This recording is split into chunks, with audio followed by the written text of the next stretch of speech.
Good evening, everyone, and welcome to SocialFlight Live. I'm Jeff Simon. We have such an incredible and inspirational story for you this evening with our guest, Niloofar Rahmani, Afghanistan's first female fixed-wing Air Force pilot. And before we get to that, just a few notes as usual. We are seeing so many wonderful things start to happen in terms of aviation events throughout the country. And it's important to all of us that we support these. We're still not back to the level that we were before COVID and the pandemic, but we want to support so many organizations that are doing Young Eagles and pancake breakfasts and food truck fly-ins and so many wonderful other things. I was just down this weekend at the Chatham Open House, Chatham, Massachusetts, and they had their event, which was just wonderful to see so many people milling around and getting to see aircraft. And there were also cars that were there, and it was just a wonderful gathering. And I want to encourage as many of those across the country to continue, and that means we need to drive attendance to them. And so to find things in your local area, just go to socialflight.com or get the free SocialFlight mobile apps for Apple and Android devices. We have tens of thousands of aviation events happening everywhere, and I'm sure there is something that you can do there that will just inspire you as well. And of course, if you do fly, then be sure with the app to check in. You'll get points and be entered in SocialFlight's Fly to Win Challenge. And I'm very excited about that because on July 1st, we are giving away an Aspen E5 electronic flight instrument. That's a $6,000 value and an incredible prize giveaway. We are always giving away prizes here at SocialFlight, and we want you to win. So be sure to get out there and check that out. Now, our guest tonight is someone very, very special. Niloofar Rahmani is the first female fixed-wing Air Force aviator in Afghanistan's history. Her personal story and that of her family is a story of survival and perseverance to achieve her dreams in spite of insurmountable odds. Her book, Open Skies, My Life as Afghanistan's First Female Pilot, chronicles her journey and provides a unique and personal perspective of life under the Taliban and the transformation that occurred, which is really the important part, with the arrival of the United States forces in 2001. From living in a tent in a Pakistani refugee camp to the cockpit of a C-130 and being awarded the International Woman of Courage Award, Niloofar's journey is an epic tale of fighting against the odds for freedom and equality. I'd like to bring her here onto the show now. Please welcome to SocialFlight Live, Niloofar Rahmani. Hi, how are you? Hi, Jeff. Great. How are you doing? Thank you so much. And I just want to tell you, I recently finished your book and I could not put it down. I just was constantly, I had it on reading it on my phone in the Kindle version, and I was just carrying around a portable charger so I could keep my phone going and keep flipping through it. It was absolutely captivating. So please share with our audience a little bit about your story and how it started, because it was truly amazing, and it really starts with your family before you.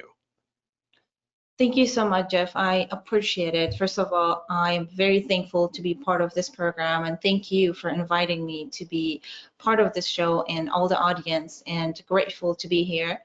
And of course, it's very kind of you by describing my life or my family's life in such a great way. Of course, every one of us have a story, and I think my story, unfortunately, was just full of, I guess, I can't say it a nightmare. I think that difficulties made me and my family stronger, and it just taught me a lesson in life that failure is never an option, and the day that I quit, that is my failure, and that day I die. So I did not want it to die before my real actual death. So unfortunately, because of the life as a woman in Afghanistan, if you are a female, if in Afghanistan a baby girl is born, that is a symbol of shame for the parents. Their entire family is shaming them because they give a birth to a girl, and that's not a happiness. And when there is a birth of a son, everybody is celebrating and they are happy. And, you know, as not only myself, every other girls in Afghanistan are suffering about this kind of idea and mentality. And I grew up when there was a civil war, and you know the funny part is that up to nowadays, when people asking me, I came to United States and they were asking me about birth certificate, and I told them I do not own a birth certificate, so I'm a bird with no borders. And the story for that is because the day that I was born, when my mom went to labor, our apartment next to us just got hit by a rocket. And the situation was so bad that they couldn't even make it to the hospital. And since then, you know, the civil war and all that violence that started it, and the most people that lose in Afghanistan, the freedom, the voice, everything is a woman. And as a 6 months old baby, when you become an immigrant and a refuge to a country that you don't know what your future is going to hold, that was me. And growing up in a camp that I didn't know what a real house looked like. And growing up there, waking up every morning and not knowing what my future is going to hold. And the funny part is, again, that people, when I ask, like, how they just decided to be a pilot, and they're just like, my father was a pilot, he was a United Airlines pilot, and I was so admired him, and I wanted to be a pilot too. I just saw everybody's story is different because they had some kind of joy and they enjoyed it, that they've been in the airplane or they had some kind of motivation in their life. For me, it was completely opposite, because as a woman, we face so much violence and what to do, what's our right, what we can even talk about, what I can wear even, what is my right. If I have the choice, or even if I can choose to be educated, these are not the choices that you would make in that culture. Right. And me, just dreaming of being a bird, just looking on the sky and just wish to be a bird, that was something that I felt it would give me a freedom, something that I would just fly away and not just completely get away from all these violence. And that's how the journey of flying and I guess being up where I belong started it. You know, one of the things I found so impactful at the beginning of your book is that you go into the history of the region some, but also about your father and your family, because one thing that's very striking is you mentioned the cultural influences and the incredible stigma and persecution of women in that, but that is not the way that your family acted, and that's not the way that you were raised and the opportunities you were given from your father. And even when we talk about going to the camp as a refugee, that was him taking his family and escaping to a better place in a way. Tell me a little bit about how that influenced you. For sure. You know, sometimes we don't need a female to encourage us or motivate us. It can be a male or a female. For me, you know, I was one of the luckiest girls to have a parents who supported me every step of the life, because I found my voice. Not many girls in Afghanistan found their voice because they didn't have the support of their own parents. But I was lucky, because you're absolutely right. They grew up during the time period that Afghanistan was the Paris of Central Asia, because it was a freedom.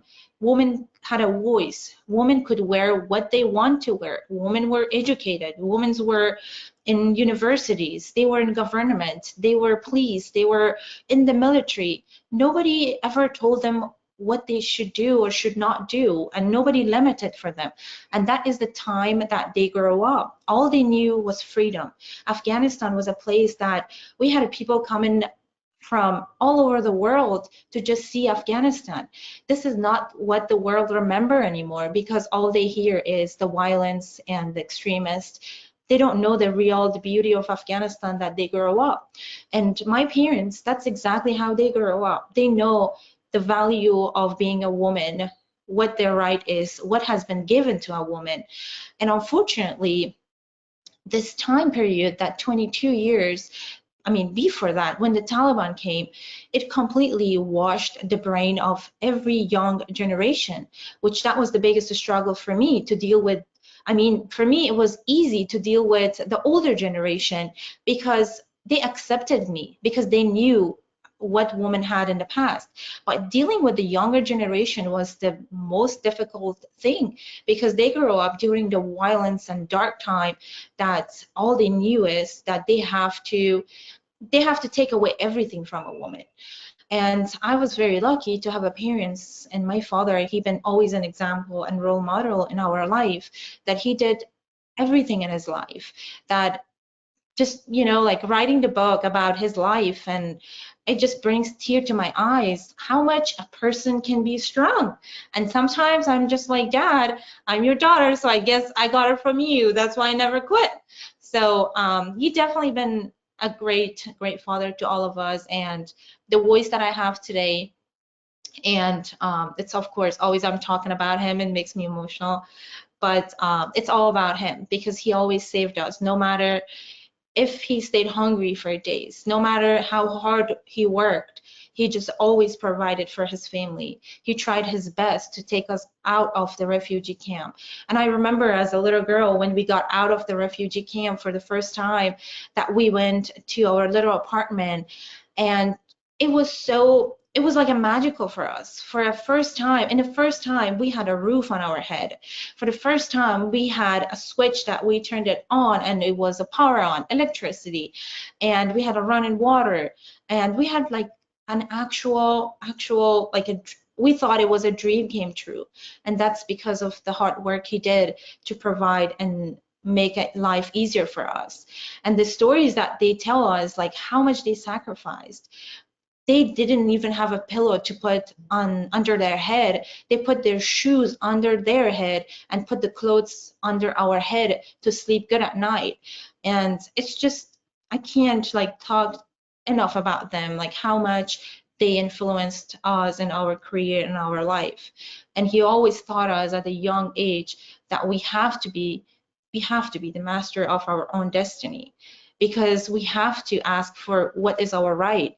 Nobody is going to give it to us, and no matter what, we have to fight for it. And if we don't do it, nobody's going to go hand it to you. And that's what we will always remember, and that's something that it always keeps me going.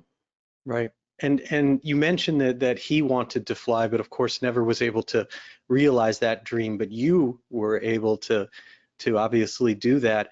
One of the things that I find really fascinating is this very interesting perspective about how your world began to change when the United States forces arrived in Afghanistan, and how that period of time that I think many Americans now find it difficult with what's happened with leaving.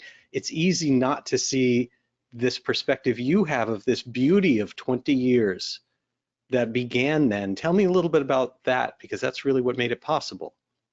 You're absolutely right. With the horrible situation that just happened recently in Afghanistan, the collapse of Afghanistan in August 15, under the Taliban regime again, it was definitely a nightmare for nobody, including myself. In a million years, I never thought this would be possible. But, one thing I realized, that even men and women in uniform or with no uniforms, completely civilians, they all cried at the same time I cried.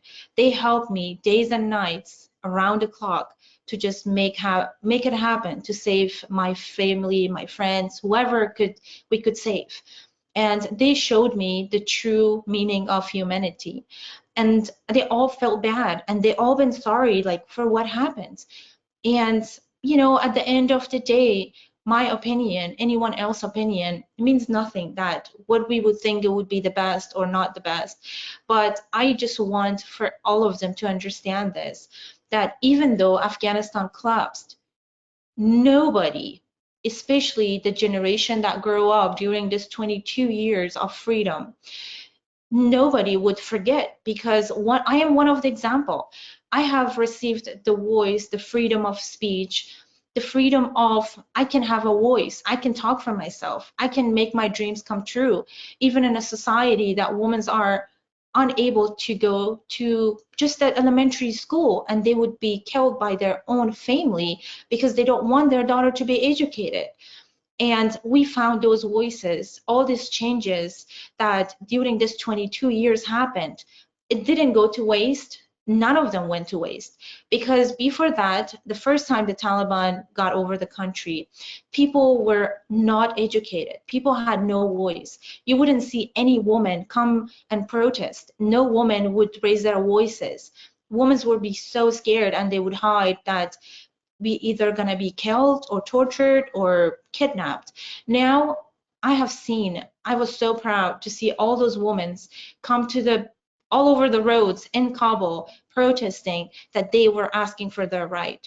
Of course, this is something that maybe not many people in the world would see, but this is the change. And this change will continue because those women will never be quiet. And I am one of the example of those 22 years of freedom and rights in Afghanistan, because after the US came to Afghanistan, of course, the presence of Afghanistan, United States in Afghanistan was different than any other, I guess I can say, the past in Afghanistan. If the Russia came or invaded Afghanistan, this was not an invasion, because invasion is like when you take someone's country, but this was not taking over the country, because what we have faced is they just brought peace, they just brought, okay, women can do anything. Women can have a school, education. Women can be part of Congress. Women can be educated.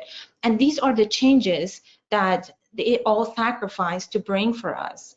And I have been telling them that this is a huge, huge change. If the country didn't change like completely, if it is like political way or based on our government or the corruption, but the lucky part is that at least you guys give the woman in Afghanistan a voice, that they watch every other woman in other part of the world and they say we should not be quiet either, even if it will cost our life. And this is a symbol of change that each and every one of them brought. I can imagine that would be extremely comforting and satisfying to hear for people who either served in Afghanistan for the United States or for NATO forces, or knew people who did, or had family members who did, to hear how impactful that time really was. Now, that time is what made it possible for you to actually get involved and start to realize your dream of learning to fly. Tell us a little bit about how that happened and what it was like getting through this opportunity. Definitely wasn't easy. I'm sure if so many other females or males, they might face that even in a country, first world country like United States, but I can just say a 10 level higher than that, that's what we would face in our countries, because people were not ready for that.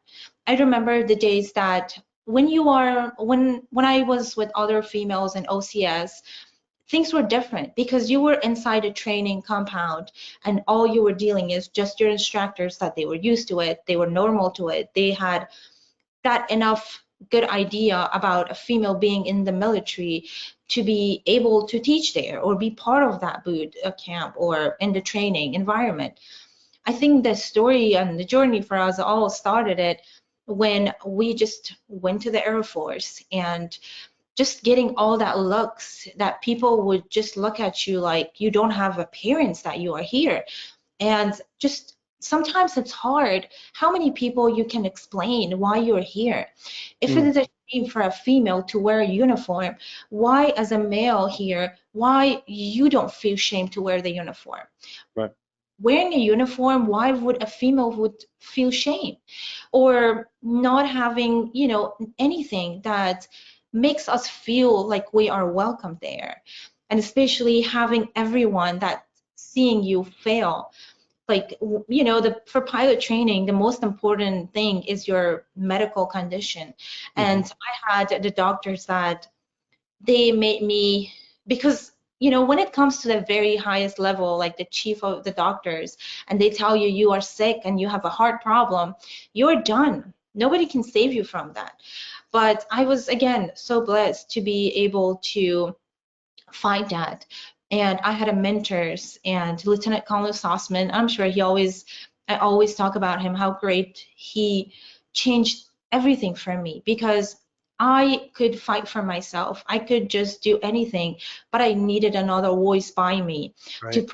prove that they are wrong. They are doing this just because they want me to fail and quit.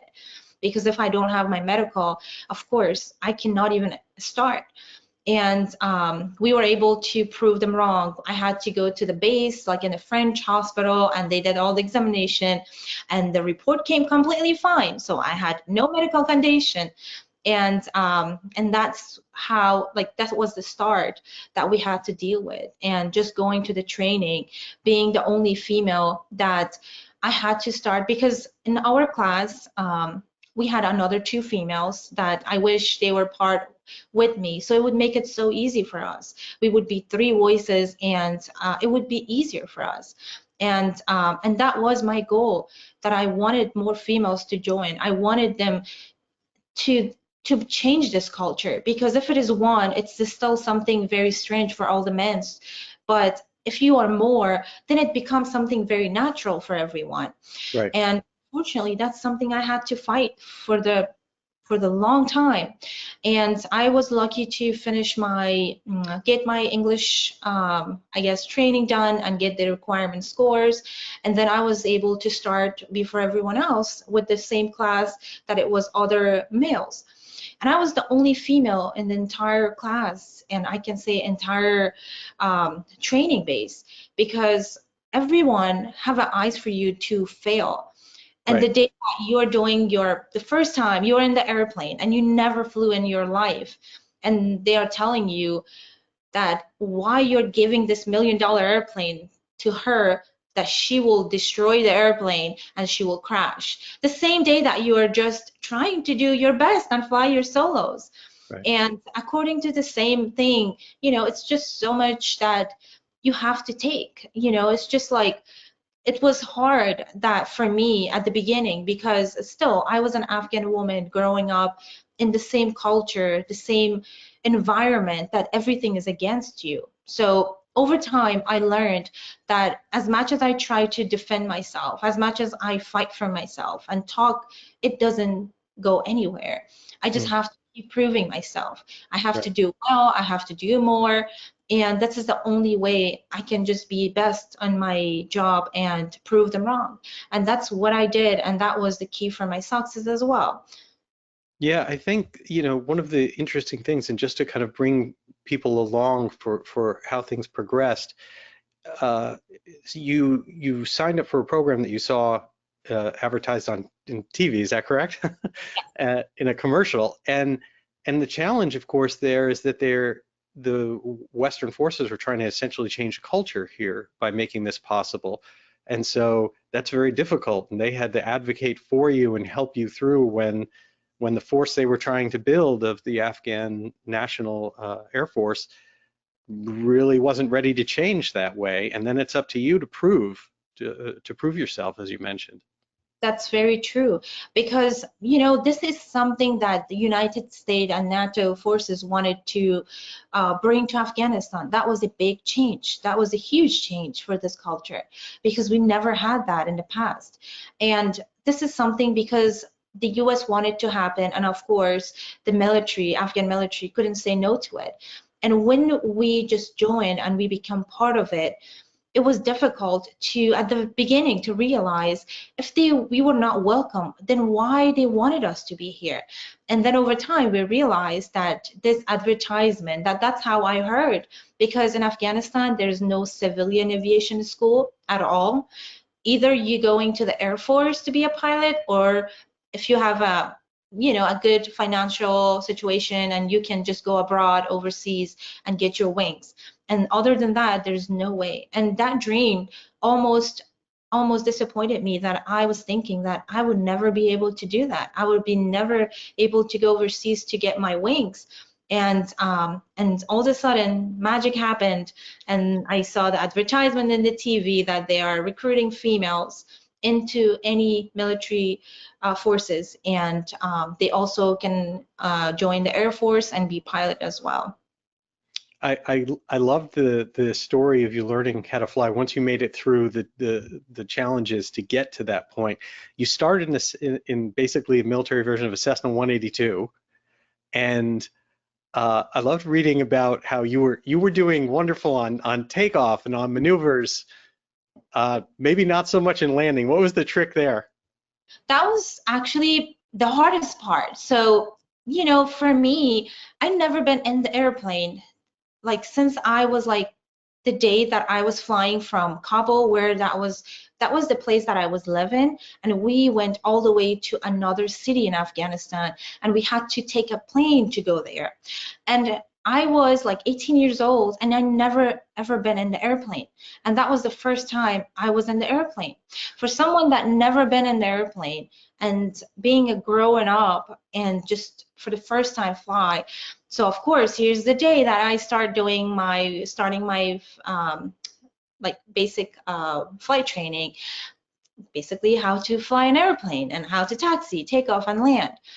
And I had so much struggle to land an airplane, and I just getting so disappointed, like why I cannot do this, why I get this happiness and feeling so free as soon as I take off, why this coming down. It just, I always felt like maybe this is something like I just don't want to be there. I don't know. And it never made sense to me why I can't do that. But over times, you know, I realized I had a great instructors that one day I was keep changing instructors. Like, what is the problem? Why I'm not getting this? Like, why this is not clicking in my mind? Like how to flare, how to land an airplane. And then the problem was because I was short and the seat for 182 sits low and you have the prop spinning in front of you. And then I couldn't see up front. I couldn't see the end of the runway. I couldn't see my sides. And I had like completely lost a vision of how to land an airplane. And then one of my instructor figured out that she's sitting too low, so she cannot see anything. Plus, she cannot get the feeling of flare. That's why before she even flares, she start, you know, like flying too high because I can't see it. And once that clicked and we fixed that, I was so happy. I was so motivated that I just wanted to fly every day because I was getting disappointed. Like, why I can't do this? Why is it so impossible? But that was like a very happy moment for me when I realized, yay, I can finally can land an airplane. So that was my biggest struggle. And now, being, you know, getting my flight instructor license, I'll always make sure that I will mention this. If a student is struggling with that, I will keep in mind that I would just notice this first thing more than anything, because the experience happened because I mean, you get a positive experience when you experience it yourself, and that's what had happened to me. And that was my biggest struggle till I found a genius that figured it out and made my life easy. I just thought that was wonderful. Like you're doing so well at all of these things, and you just, no matter what, can't figure out the land. And no one figured out until the very end that you couldn't see. You thought this was normal. Like everyone's supposed to be able to land an airplane having no idea how to see out. Very true. And all of a sudden you can see and it lands perfect. That was wonderful. Tell us a little bit about the progression as you went from the 182. You spent quite a bit of time after that in the military version of the 208, the Caravan. Caravan was actually because Afghan Air Force was starting from zero. Whatever we had in the past, they were all destroyed, and the US were building our Air Force because we didn't have any Air Force left. We had none. And we started getting the training airplanes, which started with 182s. And for the first couple years, they were sending all the pilots to get their wings and go under the UPT, undergraduate pilot training, and their IFS training in the US. So they got to fly the T6s, but in Afghanistan, they start to do the training inside Afghanistan so they can train Afghan pilot inside Afghanistan. And I was the second group to be trained inside Afghanistan as well. So going to the C-208, I absolutely love that airplane. I can't imagine, like I was laughing at myself when we got our wings. I was like, it's so funny that I had struggles to land at 182s, but I enjoyed every step of flying my UPT training in 208. And if I get to fly now, I'll be so blessed. I absolutely loved it. And that was something that the Air Force started it with, because we didn't have much for the fixed wing. And over time, we got the C-130s, we got A-29s, we got the jets. And for the beginning, and when we started it in 2012, that's all we had. And it was absolutely reliable airplane. And the only problem with it was that when we graduated and start doing our mission with the airplane, Afghanistan is a very dangerous mountainous area, and when you are too low, you're scared you're going to get hit by a rocket or the Taliban going to shoot you down. And if you're too high, you don't have a pressurized airplane, because the mountains there are super high. It's like we would be crossing 14,000 feet mountain, and it would be difficult for us that. And I just think about it now, how we did it with no oxygen, and we were afraid to go low, we get hit. Our only option was to just fly higher than the mountains.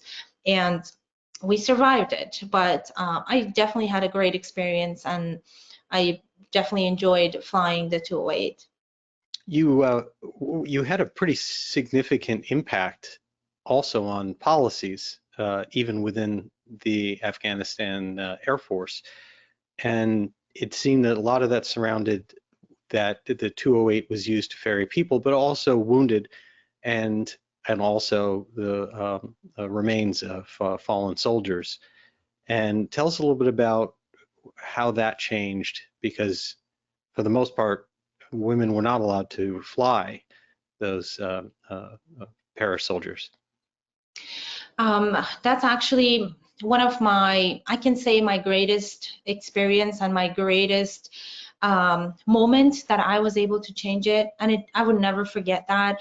Like, I have some memories that I even, like, sitting here thinking about it, it just brings tears to my eyes at the same time as bring happiness into my heart as well.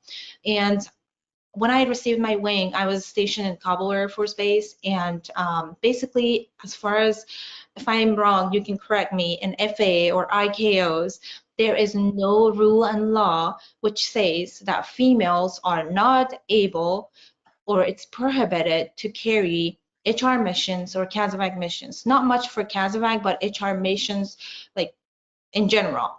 And over time, at the beginning, I thought that might be something for all over the world. For some reason, maybe a religion reason or beliefs or whatever it is, maybe that's why. And then when I learned that's something that Afghan Air Force created, that because they don't believe on women, that they can do well. They believed women would see fallen soldiers that they lost their life, they would get emotional and they would crash an airplane, kill everyone. Probably that's what they believed. And that's something that it was bothering me so much. And I do believe on that. If I don't do it now, when we will do it? And if I don't do it right now, when we will do it? And that will make sense to me. That I was so upset about that I can't even, like, express that feeling. Why still I am the equal as these men that flying this same airplane. We are all doing the same mission. Afghanistan, all over, like, even the presence of the NATO and the US forces in Afghanistan. Afghanistan was still a dangerous place. There was still war going on with ISIS, with the Taliban in northern part, in southern part, with along the borders with Pakistan. And there was, every day we would lose those fallen, like, those soldiers. They lost their lives, and every day we had to provide for them, even if it was CASEVAC mission, HRs, or ammunition, anything that we could do, we would provide them, because that was the only source of air support we had to just support. And I can't believe that as a woman, I was prohibited to do that mission, because I signed up for that. I was ready, and the way that they looked at us, that we are weak and we would get emotional, that always bothered me. And I do remember that one of those missions, every day there would be 6 missions, and all of us would go a different part of the country and to pick up or either support them with ammunition, food, supplies, or casevacs, anything. And all 5 birds are gone, and there's 1 me left, so I have to leave at this certain time. And we just supposed to go to there is like an area in Afghanistan they call Helmand province, which is very, very dangerous area up to even that time of very peace in Afghanistan. And going there was still war there, and I was supposed to just go there to do different type of mission. And we are along the route, and I get a call from our squadron commander that he's telling me that I have to return because they found out that there is an HR mission that I am not allowed to do that mission. And I was lucky that I was the aircraft commander at that moment. So I made the call that I disregard this call, even if I have to lose my wing, because this is something that it's not for safety of the flight. This is not for something that it's against the safety. And if I disobey this, it will be wrong if they take away my wings, because I want to prove that this is wrong what they do, because not all over the world does this. And I just disregard the call. I kept continuing going to my flight, and once we landed there, even the doctors and the nurses there, this was something that they told all of them, that if it is a female, you're not giving them these missions, or you're not putting that in the airplane. And when I landed in Helmand province, and I said, we are the only airplane left for the day, and if we leave, nobody else is gonna come. And they were just disobeying me to just let me do that mission flight, including my own co-pilot. He was afraid, and he's like, I don't want to get in trouble just because you want to do this mission. And I needed his support. I needed him to stand by me no matter what. We're going to change this. We're going to change this law because this is something against us, and we can prove them wrong. And I told him if he's scared for his life or his career, I can fly this airplane solo and I can go. He doesn't have to be with me. And after all those arguments, I win. So we got the HR mission done, and we landed in Kabul Squadron and Kabul Airport. And I have our squadron commander assistance that he's standing right in the flight line. He's like, you have to go to the squadron commander's office. And I was ready for any type of answers. I wanted to let him know I am okay. The mission was successful.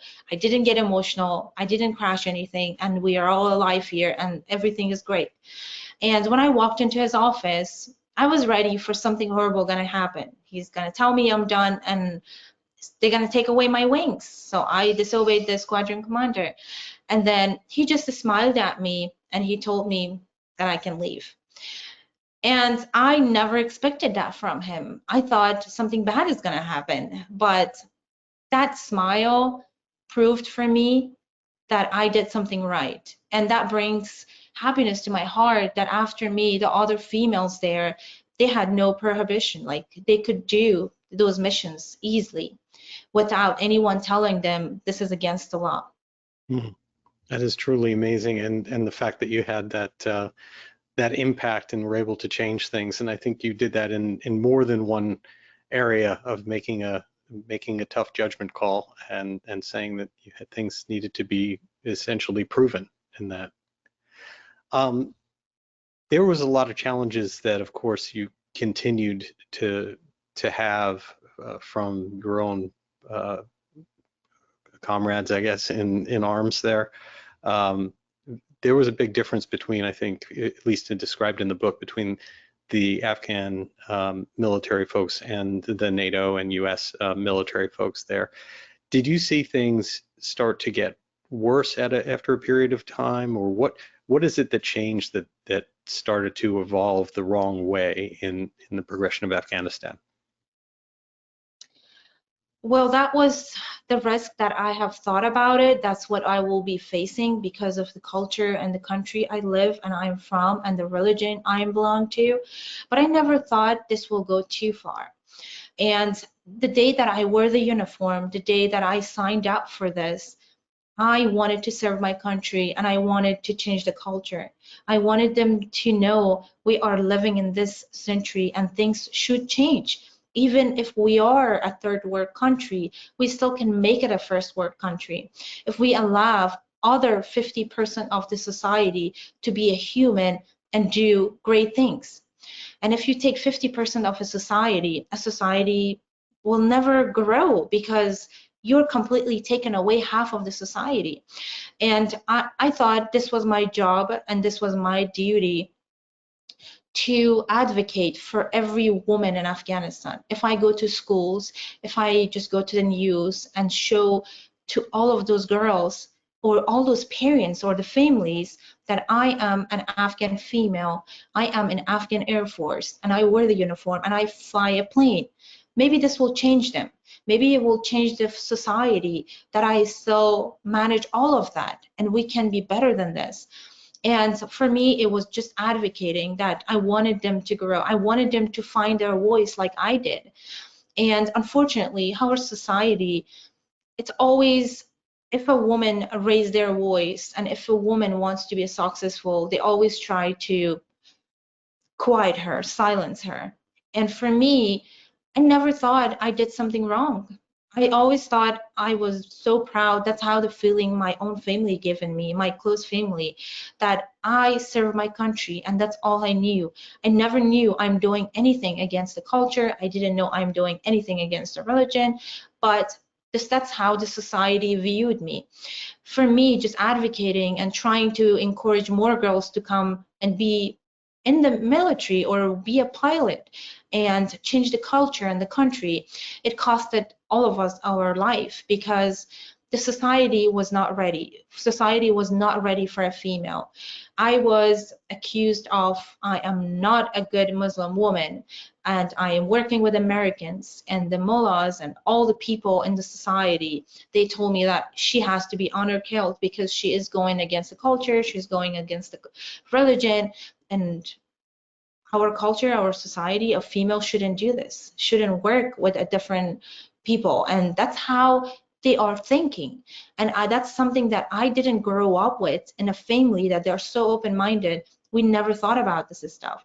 For myself, I see every human as a human first. I don't see gender, I don't see skin, I don't see religion, I don't see any of this. For me, a human is a human when they respect you and you respect back. When they talk to you, you talk back.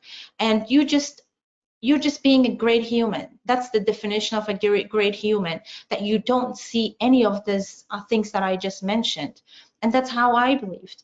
And for people that changed my life and other girls in Afghanistan, I never had that negative mentality and I never thought about it. Mm-hmm. And for the society, of course, nowadays social media plays a huge role. And I think my first threat that started it, it's a culture in the Air Force, or not so much in the civilian world, but in the military. If you are flying a solo for the first time, they would throw you in a tank of water or a pool to completely get wet, and it's cold, and it doesn't matter which time of the day it is. And that's what they wanted to do for the first time for a female in Afghanistan, and I respected that. So of course, they had to do this for me as well, and there was my 2 American mentors, and because there wasn't any other Afghan females and on the pilot training, so there was 2 Americans, and one was American, one was British. They just told me to throw me in a pool of water, and people around the base or the interpreters that they were there, I have no idea who done that, but they took a picture of me and posted it in social media. And of course, the society that they kill a woman if they talk just a little bit negative about anything. They just said basically she's not a Muslim anymore and she's being baptized and she needs to be honor killed. And that day when I heard and saw all those advertisements against me, that how the society is trying to destroy me, it completely broke my heart. And that was just a small start of the threats in our life.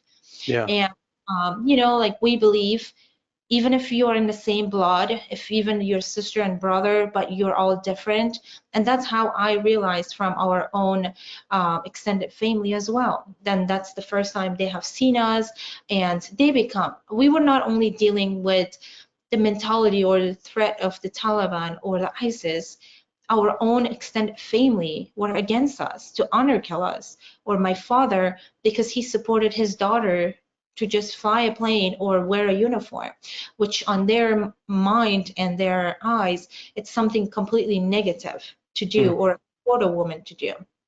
I think one of it's very, it's hard to see and read the story and understand that on a personal level, you're achieving these amazing breakthrough things in your career is starting, and you're realizing your dreams, and you're converting people to understanding that you can accomplish these things. And then at the same time, the society outside the gates basically is going the other way, is getting more and more oppressive, finding out what you're doing. And it got to the point that you were having to sneak into the base, and everyone's in fear for their lives. It's a very difficult, thing happening at the exact same time. Unfortunately, for me, I don't know how to describe it. I hate the burqa, and including, I'm sure every woman does, because they have a bad experience. They had been forced. I was a child seeing my mother to be beat up just because she showed her foot, because she had to run to the hospital to take my sick sister to the hospital, and she forgot to cover her foot, but she doesn't have the burqa on, and she got beat up by the Taliban that she showed her legs. And like as a child, having that horrible moments and disasters that you all been through, and for me growing up, I just had never wanted to see it. And that was a time for me that the situation got so hard for me and my family that if I didn't have the support of my brother or my father to take me to work and bring me back, I don't think I would make it. I don't think I would be alive now, because every day we had to change the route that we are taking. I was a free human when I was in the sky, when I was flying, when I was in the base. I felt proud and I felt strong.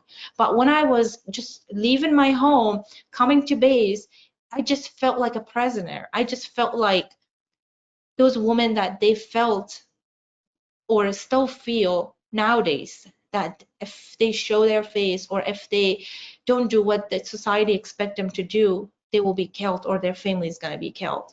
And that's how I felt. As soon as I got to the base and changed and got my uniform on, I was completely a different person. I was so proud and I was ready to fight. But for safety of my family and my whole entire, like my sister and my brother and my parents, we had to protect us, because we had no other type of security. Nobody in our government or I can say any of them at the level of presidency were willing to support a woman or help a woman to grow or take their security. And that's something that we all had to take on to be able to survive. Did you feel kind of foreshadowing at that time that the kind of almost experiment of freedom and equality that was there as long as the Americans and NATO were there was likely to not be able to weather the long term? Or what was your thoughts at the time watching that? I had a mixed feeling, because for me, advisors or Americans or NATO's, they could do enough. They could do just in a certain limit of their ability. They were not able to go with me in the society to just take my security. This was something that I expected this from my own government, from my own forces, to be able to at least provide that for me as a woman, or my father or my brother. We could do enough to support ourselves. We couldn't do much. We couldn't fight, I don't know, 100, 200 people, just 3 of us. But I had a mixed feeling. I thought this will change because I had people in the Air Force, people in uniform, tell me that I have this voice because Americans are here. If the Americans would leave, I would not have this voice. But I completely disagreed with their opinions because I never believed that. Because I thought if I have the voice now, no matter what, I will still keep it. No matter, that's why we are here, because we want to bring the change. And that's how I was trying to heal myself and think about it. And then over time, when the situation got worse, I had that mixed feeling that doesn't matter how strong or how motivated you are and how much you are fighting for your right and your voice, there is still so much gaps and barriers that you can't go for like more forward. Something will stop you. And over time, when the threats got very severe and it costed almost my brother's life after he got shot, I was like, I was to the last of my hope that things will change. I fought so hard to change it, but it was almost impossible because just one voice, maybe I changed one or two, I would be happy, but still it wasn't enough. And Right. I was scared that it would never change anyone, no matter how much I would raise my voice or do more. Yeah.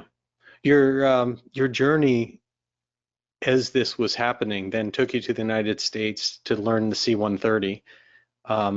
First, I'm sure a lot of people want to know what it was like for you getting through and making a jump from a Cessna Caravan to a C-130.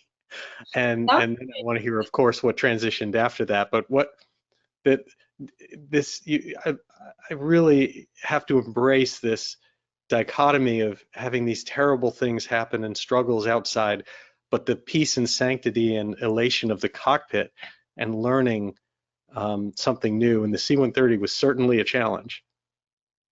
Definitely it was. So for me, the only reason that I really wanted to do more, I didn't want to just, and I wish I ever got to fly the jets because that's what I always wanted to. That's what it inspired me. Because when the US A-10s were flying, when I was a child, when the US came to Afghanistan, and that's what I remember. Their sound, their speed, when they were flying, and the next thing I would hear the voice, but I wouldn't hear or see the airplane, and I would be just like, oh my God, like I would be so, like I can't even say that feeling. I still act like a child when I even think about it, but I wish we had that, but that's all I had. It was flying the 208s because we didn't have more than that. I wanted to do more. I wanted to even prove myself that I can do the same as my other colleagues do, because I would just like give you this small example of being a female, and every day I would walk to the squadron and I would see my colleagues, they would take their names tags off the board the day that they would be flying with me, and they would put someone else to fly with them. And for me, just walking in there, because I couldn't travel with my uniform, I had to travel with civilian clothes and then change in the base just for my security. And I would just look at the board and I would see it's someone else is flying with me. And then as soon as I walk out, the name has disappeared. And it all broke my heart that all of them, they just didn't want to fly with a woman, because I don't know what they were thinking, that I am gonna get emotional, or again, something gonna happen, or I'm not good enough, even though I graduated the same time as they did.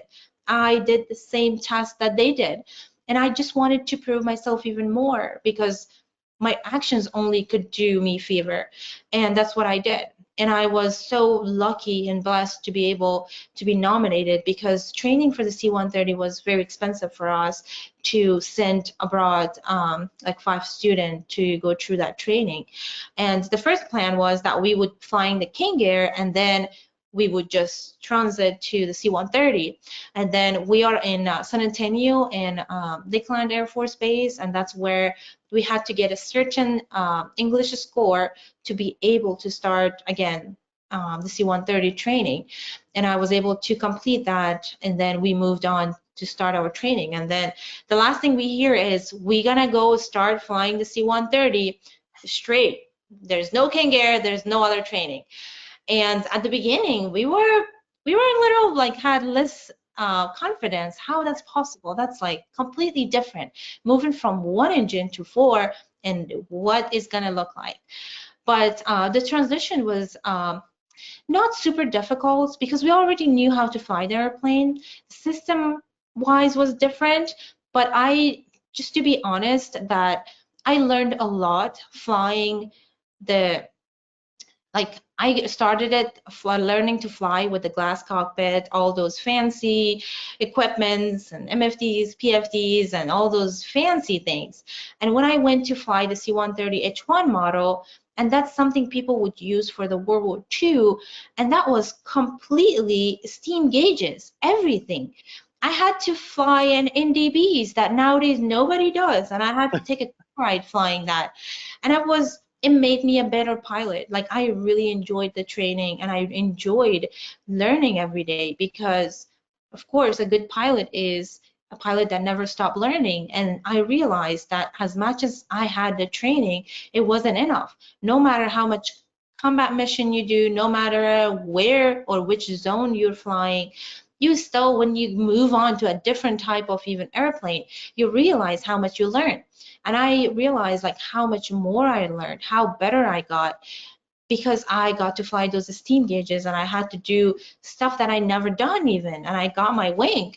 And it was very interesting. And I be honest that I really, really enjoyed every step of that training, even though it was like a huge jump, but I absolutely enjoyed it. Made I, me a go ahead. I, it I love I love that the hardest thing that you had to do to C-130 that they hit you with was an NDB approach of all things that don't even exist anymore. That's so true. We were at in Little Rock, Arkansas, and that's where I was trained. And the day that I have my check ride to be qualified C-130 pilot, otherwise I will fail, my option was I am flying the NDB out of all these cool approaches that you can do nowadays. And I never learned in training that I would be flying NDBs because not really many people use it. But again, it made me a better pilot to think about it and learn it and just do it great on your check ride day for the first time. And flying, it was challenging, very challenging, but it really made me to be better. That makes a lot of sense. Now the end of your C-130 training was of course a very very very difficult time. Tell us about what was happening as we come to the top of the hour here. I want to make sure that we get in uh, what brought you to the United States and how you had to make a very difficult decision.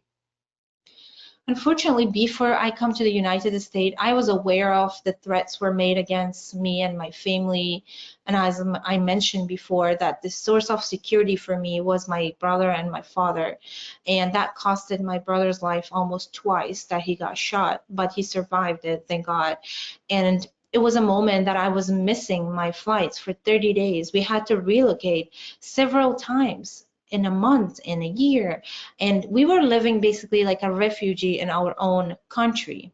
And Kabul is, whoever been to Kabul, they know how small Kabul is, and it's hard to hide even from your own extended family, and that's what it made the life so hard for us. I was aware of all of that, aware of the threats that made us flee into India for 2 months, because when I received a letter from the Taliban, and we all just tried to get kind of away from it, but I never quit because I knew if I quit, the matter is not because what they put me through.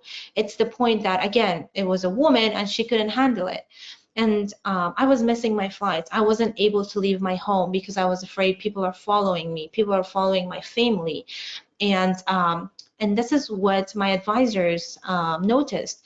And when I came to the US to just still keep my skill, still fly, and still learn something new to fly, but still be able to at least do my job. When I came to the US, of course, busy with the training, with the English, with my C-130 training, I was unaware of what's really happening back home.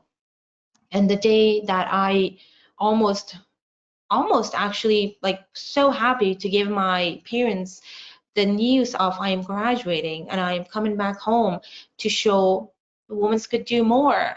This is the new airplane I'm flying, and this is my achievement for the country, for my colleague to see me. And I get a horrible news from my family that they are leaving Afghanistan again to Pakistan because they cannot do it anymore. Their security getting so high because even though I left Afghanistan, the beliefs of honor kill is still in the mind of our relatives and the people in the society, that if she left, if they could hurt the little baby in my family, that's an honor kill for them. They will be proud that they destroyed something that brought shame to the culture and to the family. And I was so busy with the training that I was unaware of what's my family going through. And you know, the day that I remember, even when my brother was shot, we were in the hospital, and I cried by my brother in the bed that I'm gonna quit. And my father never told me to quit. He told me if I quit, I'm not coming back to that home. And then I got my answer that I can't quit. And the day that I hear that from him, the pain that he would tell me that they are leaving Afghanistan again and they can't do it anymore, and there's no place, no family for me to return to, it was a heartbreaking moment for me to choose between my career and my family. And of course, nothing is important than a family, and that's what I did. I chose my family and I quit my career. I knew I'm not welcomed anymore. I know if I go back, and that is what our government warned me, that if I go back, I will be put in jail and tortured. And for what? Because I wanted to fly an airplane, because I wanted to serve my country. And that is when it was a hard moment. I still can't believe, like, for something that I fought so hard, I risked my family's life, my sisters and brother and my parents, and now they all lost their homeland. It was a hard moment for all of us to even go through this. And for me, that I have fought so hard to get here, and now here they win. And I had to make that decision. And this is when I resigned in the US. And of course, going to a country that you don't, of course, I knew the language, that made my life so much easier, but not knowing the culture, not knowing where to start, not knowing what my future is gonna hold, because anything I have achieved back home, it was not counted in the United States. I had to start from zero. I had to go back to school. I had to do everything to get where I can be, which is in the sky. And I never quit, because as I said, the day that if I decided to quit, that would be my failure. That day I failed myself and my family, and I never did it. And I stayed strong to fight all of that. And I'm so blessed to be here and to be able to fly again, and to do more and achieve more dreams that I have still. I want to do more, and I do want to be still a voice for all the women that they're stuck in Afghanistan still, that they lost everything.